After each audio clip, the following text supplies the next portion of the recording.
पहले ब्राजील के राष्ट्रपति लूला ने प्रधानमंत्री नरेंद्र मोदी से फोन पर बात कर अपने व्यापारिक रिश्तों को और मजबूत करने की दिशा में कदम उठाने पर बात की, तो वहीं दूसरी तरफ अब प्रधानमंत्री नरेंद्र मोदी ने उज्बेकिस्तान के राष्ट्रपति शवकत मिर्जियोयेव से फोन पर बातचीत की, जिसमें दोनों देशों के बीच व्यापार, कनेक्टिविटी, स्वास्थ्य और तकनीक जैसे क्षेत्रों में सहयोग पर चर्चा हुई।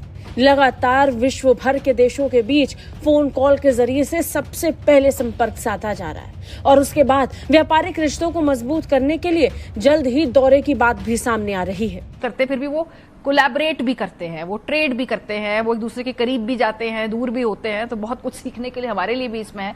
सो कामरान, ये जो बहुत सारे सवालात डॉक्टर आदिल ने उठाए हैं, भारत के करीब आने की जो चहमगोइयां हैं, इस पे बात कर लेते हैं। अब प्रधानमंत्री ने मिर्जियोयेव के साथ अपनी बातचीत को सार्थक बताया। उन्होंने एक्स पर इसे लेकर जानकारी दी और बताया कि कैसे दोनों देश अपने द्विपक्षीय सहयोग को और बढ़ाने की दिशा में काम करने वाले हैं, खासतौर पर व्यापारिक साझेदारी को बढ़ाने के लिए। पीएम मोदी ने एक्स पर लिखा, हमने द्विपक्षीय सहयोग के अहम क्षेत्रों में हुई प्रगति की समीक्षा की और भारत उज्बेकिस्तान रणनीतिक साझेदारी को आगे बढ़ाने के अपने साझा संकल्प को दोहराया। और फिर एक चीज है, एटमी मंजन। हर कोई एटमी मंजन बेच रहा है।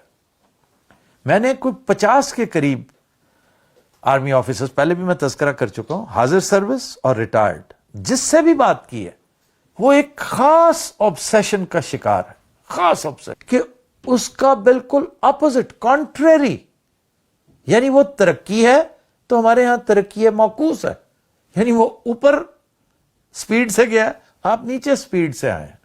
यही वजह है कि आज ये डिटरेंट भी कदरे नाकस नजर आ रहा है। यानी जैसे पाकिस्तान की तरफ से शुरू हुई ये बातचीत ऐसे समय में हुई है जब 15 अगस्त को अमेरिका के राष्ट्रपति डोनाल्ड ट्रंप और रूस के राष्ट्रपति व्लादिमीर पुतिन के बीच अलास्का में शिखर बातचीत होने वाली है, जिसमें यूक्रेन संघर्ष को खत्म करने के तरीकों पर बात होगी। वो भी तब जब ट्रंप का टैरिफ दुनिया भर के देशों पर आफत बनकर टूटा। मोदी कितना भी बुरा आदमी है, अच्छा, उसने अपने मुल्क को कितना सवार लिया है, कहाँ चला गया है। 80 रुपए का डॉलर है वहाँ पे भाई, पहले मैं बताता हूँ 86 था, चांद पे चला गया है, चांद पे तो चला गया यार, चांद को तो छोड़ो, पाकिस्तान अभी जमीन की बात करो, जमीन में क्या हाल हो रहा है, ठीक है, नाम दिया जाते थे ना 80-82 में, अच्छा, तो हमारी हमें ज्यादा पैसे मिलते थे, हमारी रकम पावर थी, थाईलैंड हम जाते थे, थाईलैंड जाते जी, तो हमें पता है कितने पैसे मिलते हैं, हम 1000 लेके जाते थे ना, हमें 2500, 1500, 1800, 2000 मिलता था हमारी रकम का। और अब क्या मिल रहा है, अब भीख मिल रही है हमें, ठीक है। मईशत भारत से बेहतर है, वहां अंबानी और इन जैसे कुछ अफराद को माइनस करें तो भारत में शदीद गुर्बत और भूख है। अब जरा आ जाए कि भारत के अंदर सिचुएशन क्या है, ये मैं आपको बता देता हूं। अव्वल तो सबसे जो पहला पैरामीटर होता है वो होता है जीडीपी का, कि वो मुल्क पूरे साल के अंदर क्या पैदा करता है और कितना पैदा करता है और उसकी मालियत क्या है। भारत का जीडीपी 3,890 अरब डॉलर, 3,890 अरब डॉलर, और उससे 10 गुना से भी कम पाकिस्तान का जीडीपी 374 अरब डॉलर। यह है जनाब 10 गुना से ज्यादा का फर्क। फिर आ जाए जी पर कैपिटल इनकम। अब आप ये कहेंगे भारत बड़ा मुल्क है, उसका जीडीपी ज्यादा है, पाकिस्तान छोटा मुल्क है, जीडीपी कम है। जी ऐसा नहीं होता, पाकिस्तान से बहुत सारे छोटे छोटे मुल्क हैं, उनका जीडीपी पाकिस्तान से बहुत ज्यादा है, बहुत ज्यादा है। अब आप आ जाए पर कैपिटल इनकम, इसका मतलब ये होता है कि अगर उनकी आबादी ज्यादा है इसलिए उनका जीडीपी ज्यादा है, तो ऐसा करते हैं उनके जीडीपी को उनकी आबादी के ऊपर तकसीम कर देते हैं और हमारे जीडीपी को हमारी आबादी के ऊपर तकसीम कर देते हैं, तो जवाब आपके सामने आ जाएगा। इसको कहते हैं पर कैपिटल इनकम, कि एक आदमी एवरेज कितना पैसा बनाता है इस मुल्क में रहते हुए।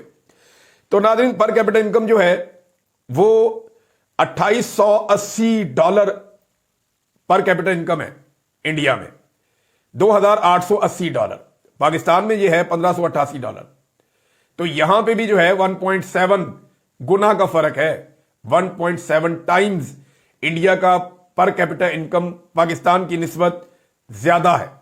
अब ग्रोथ पे आ जाए कि कौन मुल्क अच्छे तरीके से ग्रो कर रहा है, उसकी इकोनॉमी आगे चल रही है, तो भारत 7+ जो है, यानी 7% से ज्यादा भारत इस वक्त ग्रो कर रहा है, पाकिस्तान 2.3%।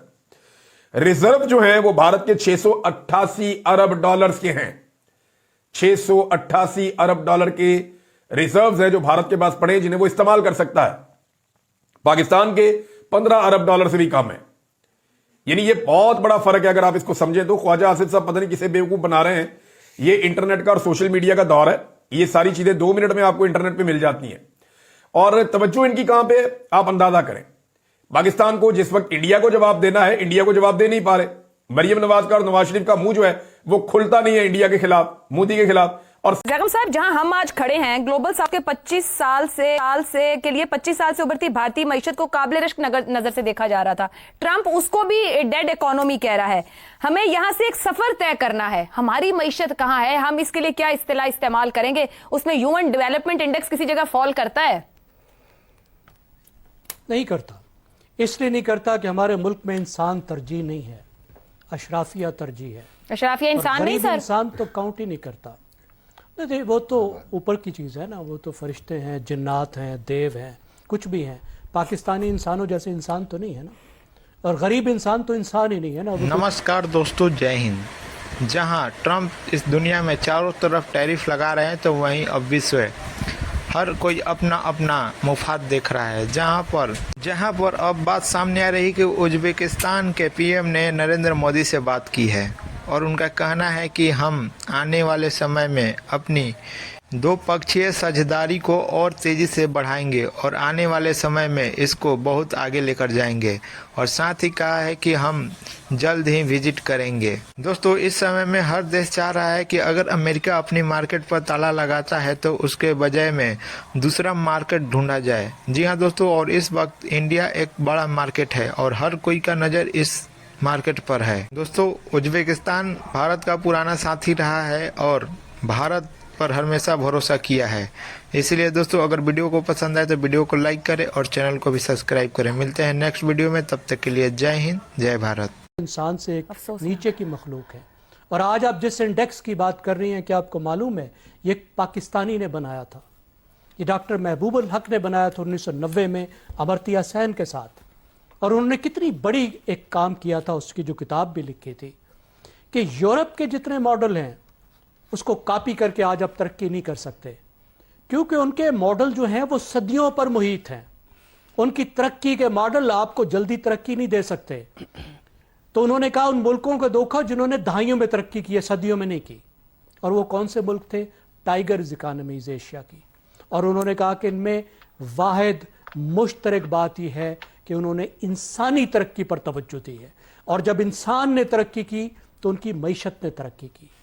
और फिर अमर्त्य सेन ने अपनी एक और अभी तो हम सब जानते हैं प्रोडक्टिविटी जो सबसे बड़ी चीज़ है वो टेक्निकल स्किल्स और तालीम से आती है। यहाँ पे तो हशर ये है कि एक टूटी खराब हो जाए तो 10 दफ़ा बंदा आता है उसको ठीक नहीं कर पाता। सही। तो ह्यूमन